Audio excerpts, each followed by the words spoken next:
It is always a strange and yet comforting sensation when I cross the threshold of 221B Baker Street. Though my marriage had removed me from the close companionship of Sherlock Holmes, I often found myself drawn back, compelled by affection and curiosity alike, unvarnished.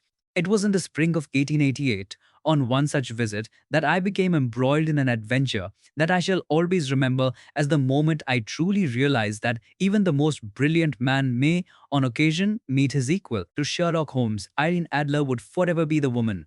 Evening was cool, and a thin veil of London fog crept through the gaslit streets. Carriages rattled by, wheels clattering on the cobbles, while newsboys cried their headlines into the night air. I approached the familiar doorway of Baker Street and noticed, through the drawn blinds of the sitting room, the tall, gaunt silhouette of my old friend pacing with his characteristic restlessness. The sight warmed me with nostalgia. I had missed those evenings when his pipe smoke hung thick in the air and deduction seemed to spring from him as easily as one draws breath. I was shown upstairs by Mrs. Hudson, who greeted me with her usual motherly courtesy. Holmes's voice rang out before I even crossed the threshold. Welcome back to Baker Street, my dear Watson. I see marriage has brought you comfort, though perhaps a little less exercise than in our bachelor days.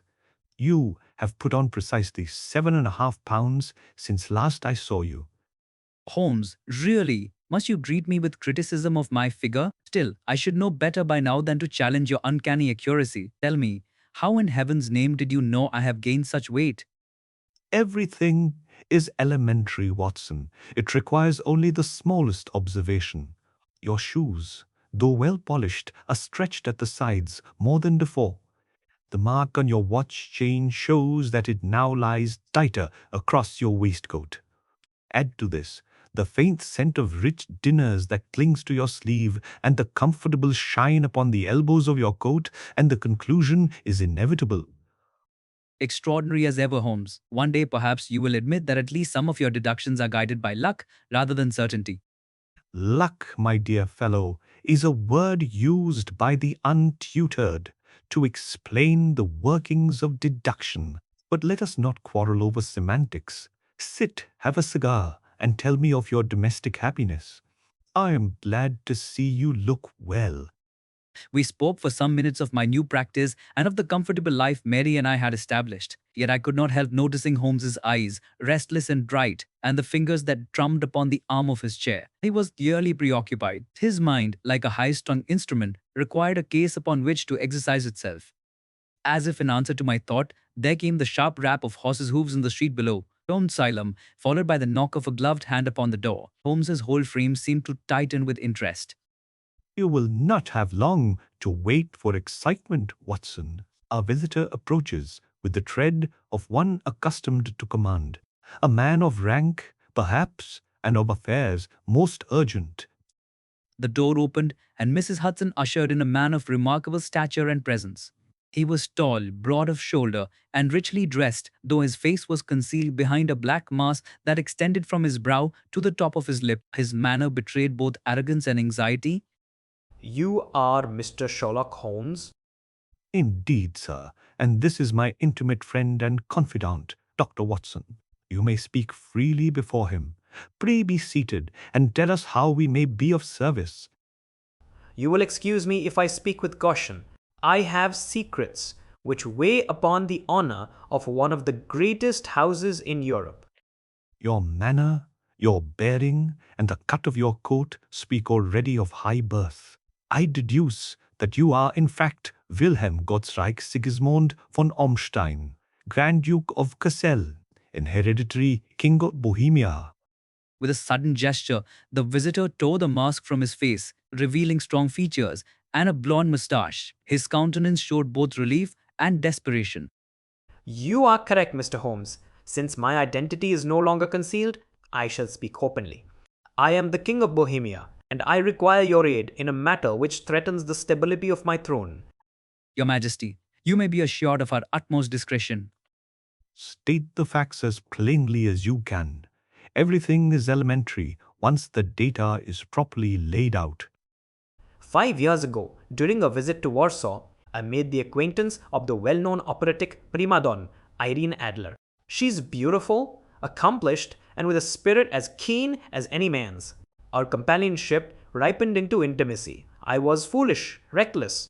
I wrote letters. Letters which now, in the hands of another, may bring scandal of the most disastrous kind.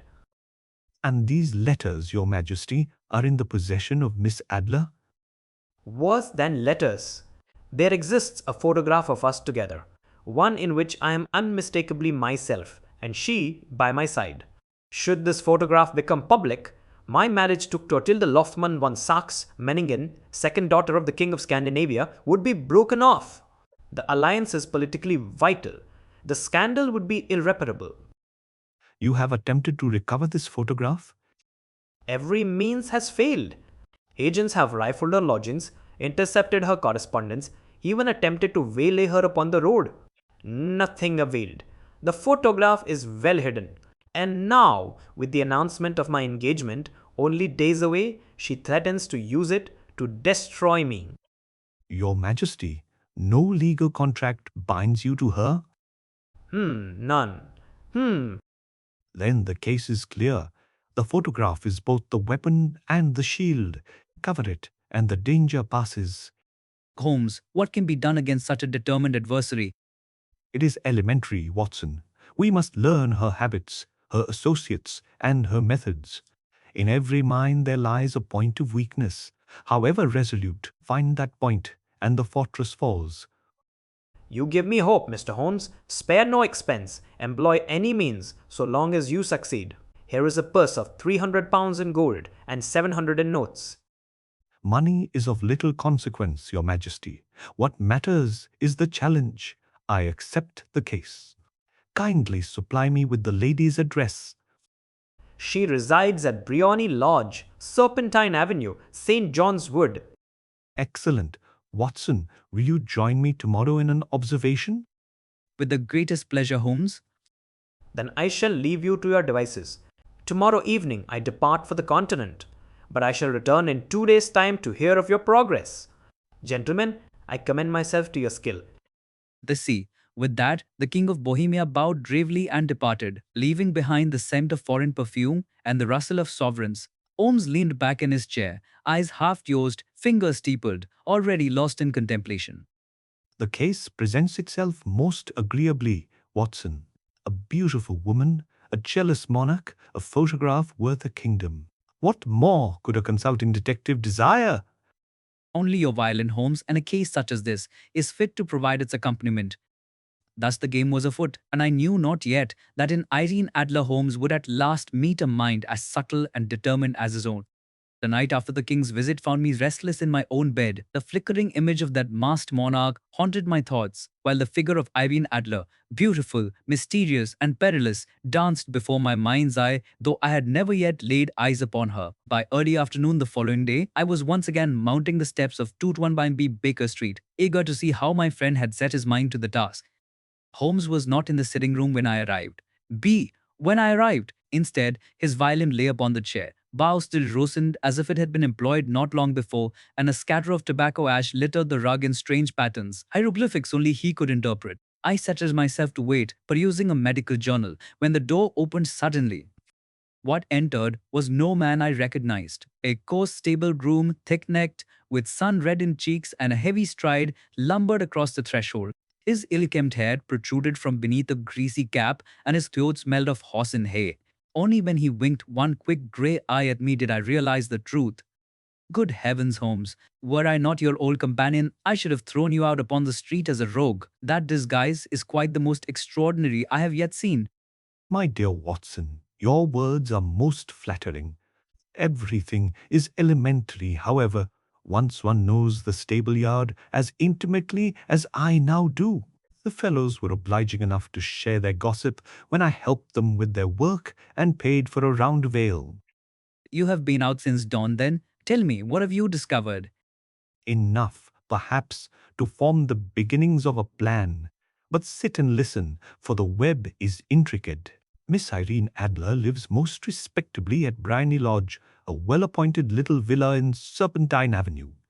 The house has but 2 stories, the front flush with the road, and a small garden at the rear. It is modern, well kept, and as solid a fortress as one could wish if the fortress were guarded only by a single maid and a coachman.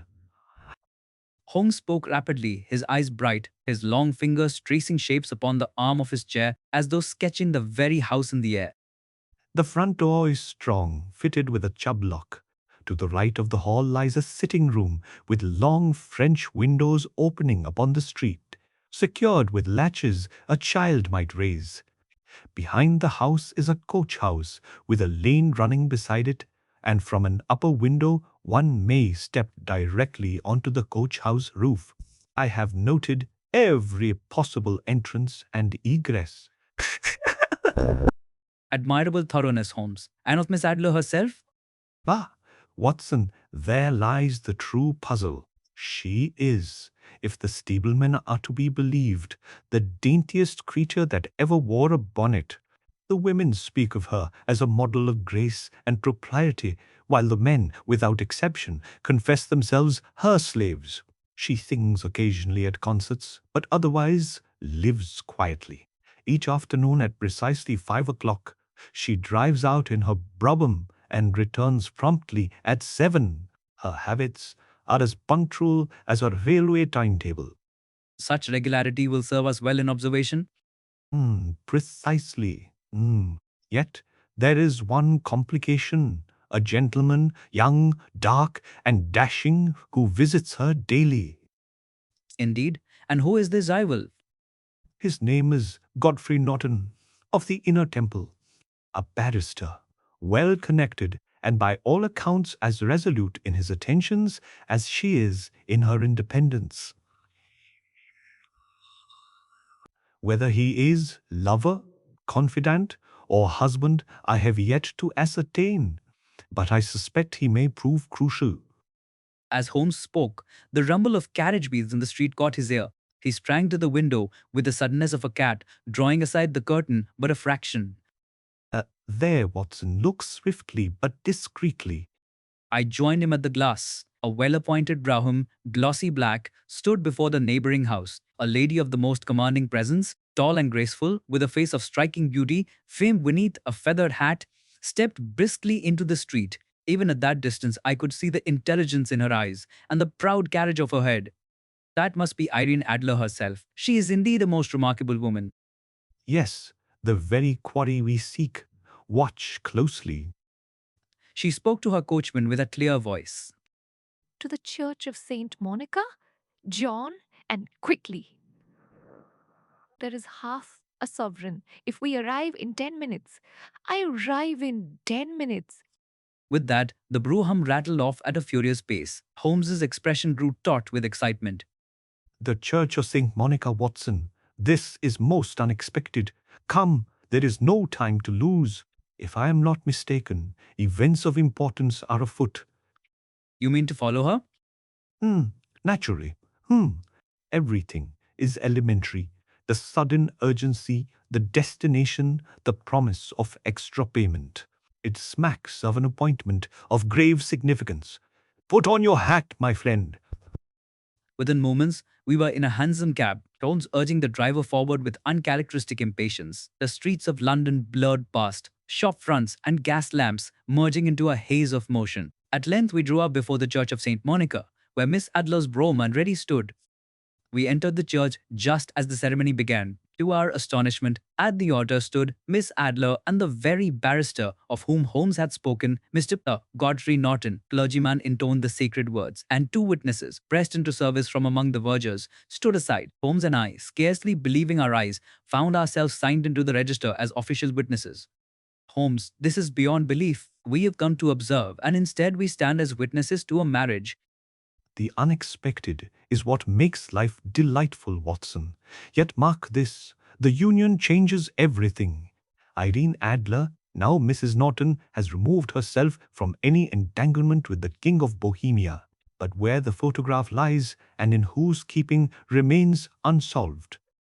The ceremony concluded, and the newly married couple departed in their brougham, their faces alight with happiness. Holmes and I returned to Baker Street in silence, each absorbed in thought. At last, in our sitting room once more, I ventured to speak. Holmes, what conclusion do you draw from this astonishing turn? that Miss Adler, now Mrs. Norton, is even more remarkable than I had supposed. She has acted swiftly, decisively, and with complete disregard for appearances. It is the mark of a mind both keen and daring.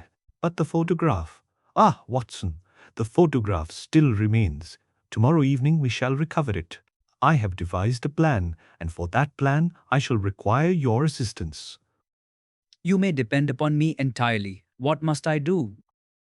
Nothing more difficult than to follow my lead. At the crucial moment, I shall need you to perform but a single action. Until then, trust me, and all will be well. I knew better than to press for details. Holmes's plans, like his deductions, were best understood in retrospect, yet I confess my curiosity burned fiercely. Who could have predicted that within a day of the king's desperate appeal, we should find ourselves witnesses to the marriage of the very woman who held his fate in her keeping? Thus ended our second day of inquiry, leaving Holmes deep in thought and me marveling at the strange currents of fate. I did not then realize that the adventure was only beginning, and that the morrow would bring with it a drama more daring than any we had yet encountered. The following day dawned grey and heavy with the weight of rain clouds. A chill wind swept across Baker Street, rattling the windows and sending stray leaves skittering along the pavement. In our sitting room at 231B, Sherlock Holmes sat with his long legs drawn up beneath him in the armchair, his thin fingers steepled beneath his chin, his eyes half closed in profound meditation. The fire burned low, casting flickering shadows against the wallpaper. My friend had hardly spoken a word since breakfast, but I knew better than to disturb him. When Holmes was silent, his mind was not idle. Theories spun within his brain like the wheels of a great machine, until at last they burst forth into action. Holmes, forgive me, but you have been brooding since dawn. Is your plan fully formed? Patience, Watson.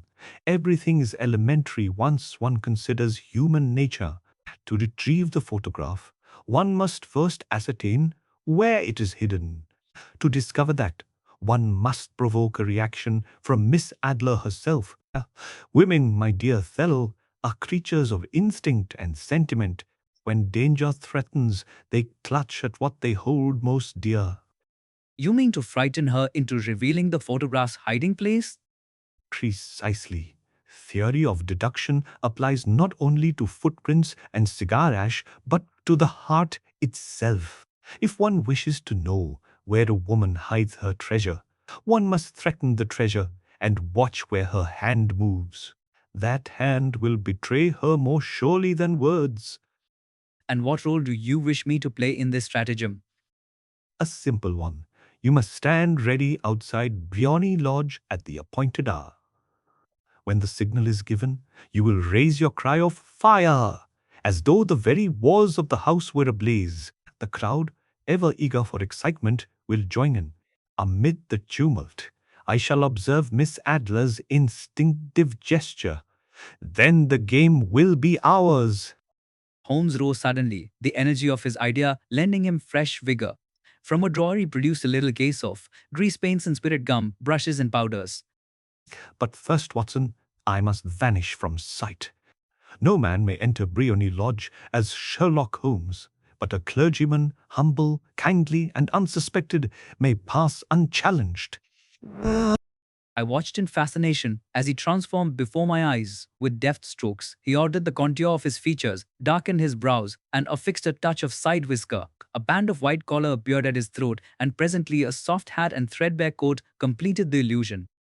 By Jove, Holmes, you would deceive even me, had I not seen the metamorphosis with my own eyes. That, Watson, is the essence of true disguise, not merely altering the face, but embodying the character. Observe the stoop of the shoulders, the meek smile, the eyes that cast themselves downward as though in perpetual humility. He bowed slightly, his manner so changed that I could scarce believe it was my friend at all. Do I not remind you of a certain clergyman who might beg alms for the poor? Most assuredly, you could take the pulpit of any chapel in London and none would suspect. By late afternoon, the sky had darkened with impending rain. Together we drove towards Serpentine Avenue, alighting a short distance from Briony Lodge. The neighborhood was respectable, the houses neat and trim, with iron railings and tidy gardens. Gas lamps flickered in the growing dusk, and a number of curious idlers had already gathered, for the sight of a lady of beauty and fame draws attention as surely as a flame draws moths. Miss Adler's brougham returned at the usual hour of 7. She stepped out, radiant even in the fading light, and entered her house with the ease of one accustomed to admiration. Holmes, in his clergyman's attire, shuffled forward among the small crowd, his meek air disarming all suspicion. Stationed myself at the corner, as instructed, my heart beating fast with anticipation. Holmes disappeared within the press of people at the door. Softly to me as he passed, "Remember, Watson, when the signal comes, you cry, 'Fire!' with all your might." You may depend upon me, Holmes. I shall not fail you. Moments later, a small commotion arose near the steps of Briony Lodge. I craned my neck and saw that Holmes, still disguised, had been jostled by a pair of rough youths. Penora. A blow was struck, and in an instant he lay upon the ground, blood streaming from his temple. The cry of alarm went up. Help there! The poor clergyman is struck down. Several ran to lift him, and even the lady herself appeared at the door, her face alight with concern. "You know!" Bring him within at once. This man has been injured. We cannot leave him lying in the street. Thus Holmes was carried, seemingly insensible, into the very heart of Briony Lodge. Gazed, my pulse quickened. The plan was unfolding. For several minutes I waited, scarcely breathing. Then from within the house there came a sudden shout. Holmes's voice, clear and commanding, "Speam! Heg!" Now, Watson, the signal, the signal. "Fire! Fire! The house is ablaze! Save yourselves, the flames are at the door!" My voice rang through the quiet street. Instantly the crowd took up the cry. Fire! Fire! Out with you! The house burns! Women shrieked, men shouted, and all pressed toward the windows and doors. At one of the upper casements appeared Miss Adler herself. For a single instant she hesitated, her hand pressed to her breast. Then, as Holmes had predicted, she darted to a secret panel beside the mantel, thrust it open, and drew forth a small cabinet. Her hands moved with frantic speed to secure an object within, and in that instant Holmes, watching keenly, saw all he needed. Fire, fire, subsided as quickly as it had arisen. Holmes, brushing aside the helpful hands of bystanders, declared himself uninjured, save for a bruise. The crowd, disappointed of further excitement, dispersed by degrees until the street grew quiet once more. I rejoined him at the corner. "So Balapo!" "Holmes, did you see it?" With the utmost clarity. Everything is elementary when human instinct is the guide. The photograph lies within a recess behind the mantelpiece in the sitting room, hidden within a sliding panel. She betrayed it herself. "Then we have won." Not yet. The prize is within reach, but we must not seize it tonight. A burglary would alarm her and place her upon her guard. Tomorrow, when the king himself attends, we shall secure it openly. Until then, let us return home, for my disguise has already drawn sufficient attention. As we rode back through the lamplit streets, Holmes's eyes gleamed with the light of triumph, yet I could not help but feel a strange uneasiness. Irene Adler had shown courage, presence of mind, and swift resource. She had played her part with spirit. I wondered whether she might yet prove more than a match for even Sherlock Holmes. Thus ended the most dramatic night of our adventure, with success tantalizingly close, and with the shadow of Irene Adler's cleverness still lingering in our thoughts. Morning came with a curious brightness. The storm of the previous evening having washed the city clean, the streets glistened in the pale sunlight, and the air was sharp with the promise of a fresh day. Life within the sitting room at Baker Street, the air was charged with expectation. Sherlock Holmes, his long form stretched upon the sofa, smoked languidly upon his pipe. I busied myself with the newspapers, though I confess my eyes scarcely moved across the print. The events of the night still haunted me. Irene Adler's swift movements, her revealing gesture, and the cunning smile with which she had composed herself once the tumult subsided. "Holmes, do you truly believe the matter is secure?" She was quick, astonishingly quick. Might she not have already guessed the trick that was played upon her? She is indeed quick, Watson, perhaps quicker than I accounted for. But human nature cannot undo itself in a single night. She will not have abandoned her home or her treasure without cause. And besides, I rely upon the element of surprise. Today, we go in the company of the king. The presence of majesty has a way of stilling rash impulses. At 8:30, there came the sound of wheels upon Baker Street. A moment later, the King of Bohemia himself strode into our chambers, his tall figure clad in the most fashionable morning attire, though he appeared restless, unable to conceal his agitation. My dear Holmes, I have not closed my eyes all night. My heart pounds with anxiety. Tell me, is all prepared? Do we strike at once? All is prepared, Your Majesty. I know the hiding place of the photograph. Within 1 hour it shall be yours. Ah, my friend, you are the savior of my honor, the preserver of my throne.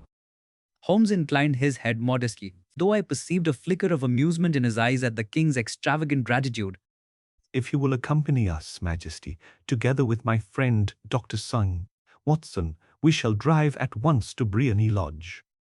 A closed carriage conveyed us swiftly through the bustling streets of London, past shopkeepers drawing up their shutters and clerks hurrying to their offices. The king sat forward, wringing his gloved hands, his breath quick and uneven. Holmes, by contrast, leaned back with an air of quiet confidence, his eyes half closed, his lips moving in silent calculation. At length we arrived at Serpentine Avenue. Briony Lodge stood serene in the morning light, its windows curtained, its steps freshly swept. Nothing in its appearance suggested the storm of drama that had swept through it the night before.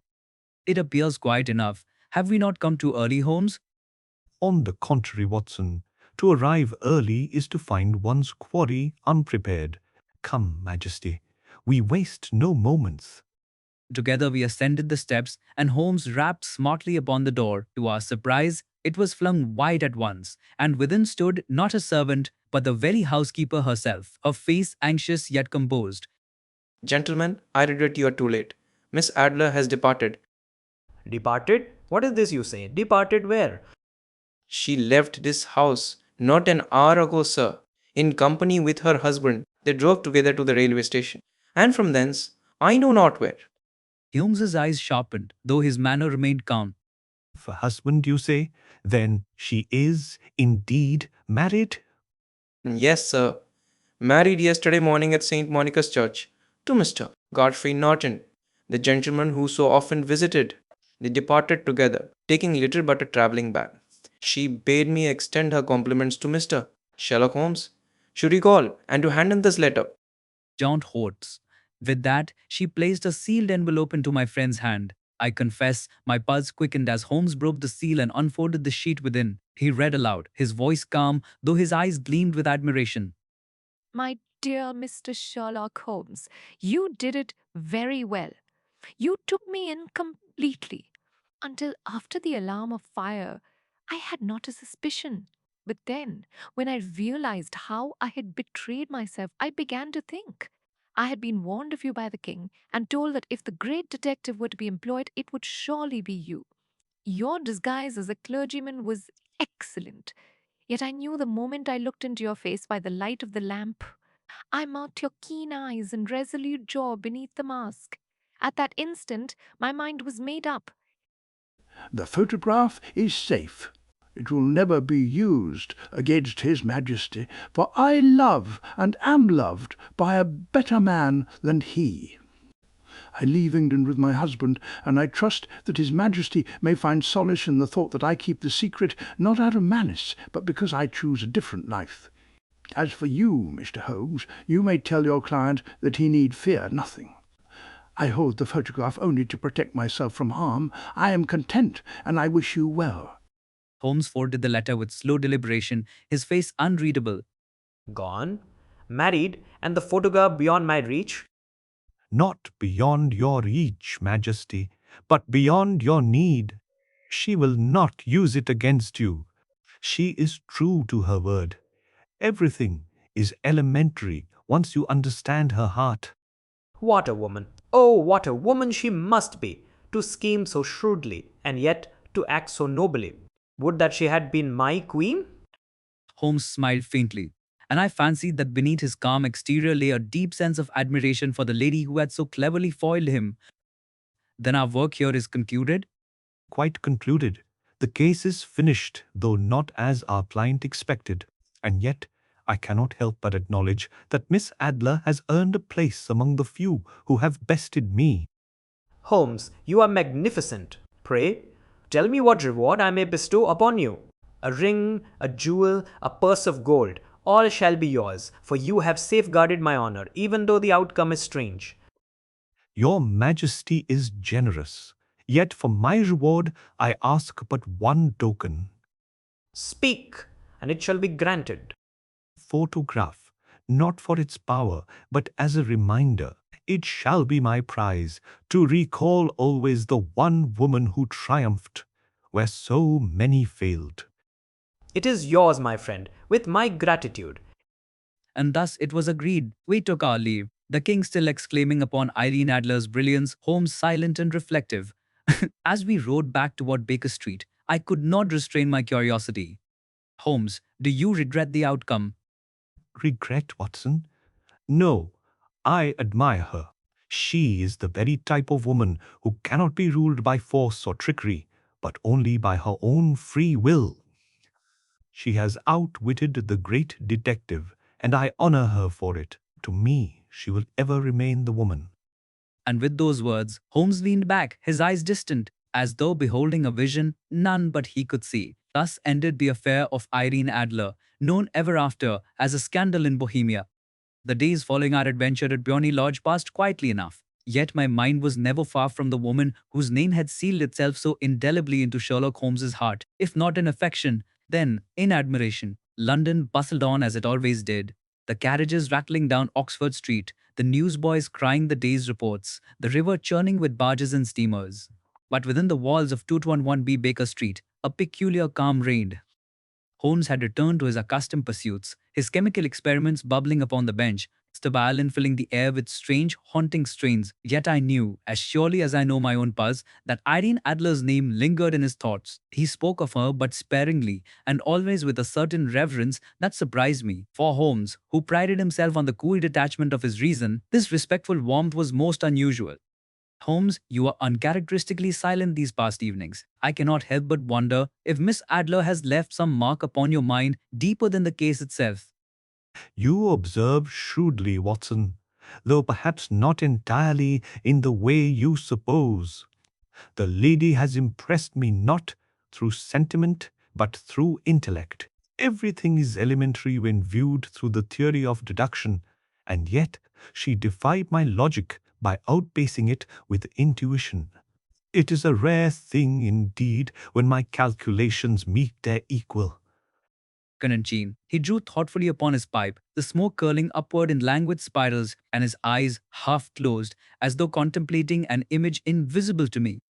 Still, you cannot deny there was grace in her manner, dignity in her bearing, and courage in her resolve. Might it be that admiration shades ever so slightly into affection?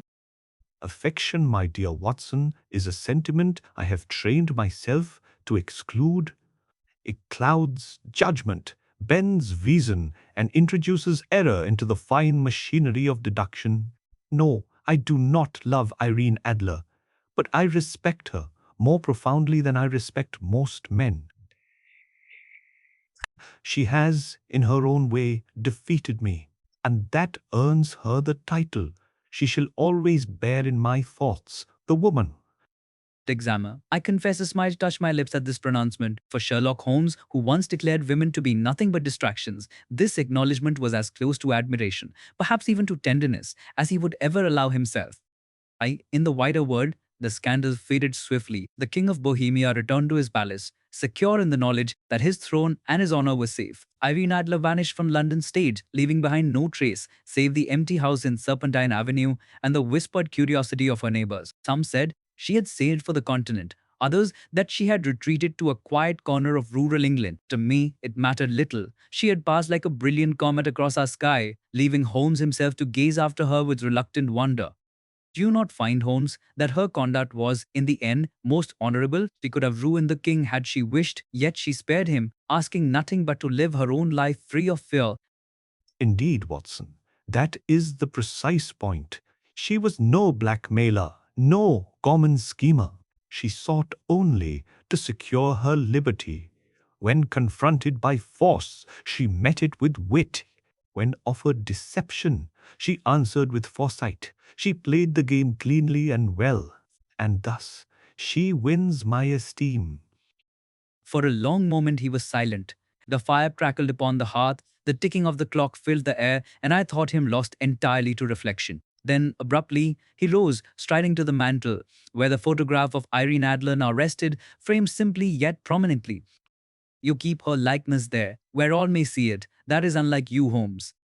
Not for her beauty, though she was beautiful, not for her fame, though she was admired, but for the lesson, Watson. Every case is a problem to be solved, every client a riddle to be unraveled. Yet here stands the reminder that even the keenest reason can be checked by the subtlety of human will. It keeps me humble, and it keeps me sharp. He replaced the photograph with great care, as though it were a relic, and in that moment I understood more clearly than ever the strange mixture of logic and humanity that defined my friend. For though he might deny affection, though he might scoff at sentiment, yet the reverence with which he spoke of Irene Adler betrayed an admiration too deep to be wholly explained by intellect. And so, dear listener, let me close this account with a reflection of my own. In all the years I have known Sherlock Holmes, through many cases of crime and cunning, few left so enduring a mark as the scandal in Bohemia. For here, the world's greatest detective met his equal, not in strength of arm nor in intricacy of plot, but in the simple, brilliant resolve of a woman who valued her freedom above all else. It is a curious truth, Holmes, that one may guard a throne with soldiers and a fortune with locks, yet the heart of a woman may defy them both. Well said, Watson. And that is why, in the annals of my profession, the name of Irene Adler shall remain forever and always singular. Thus ends the tale, and should you, in some quiet evening, hear the haunting chords of a violin drifting from Baker Street, know that perhaps Sherlock Holmes, in his own secret fashion, is recalling the woman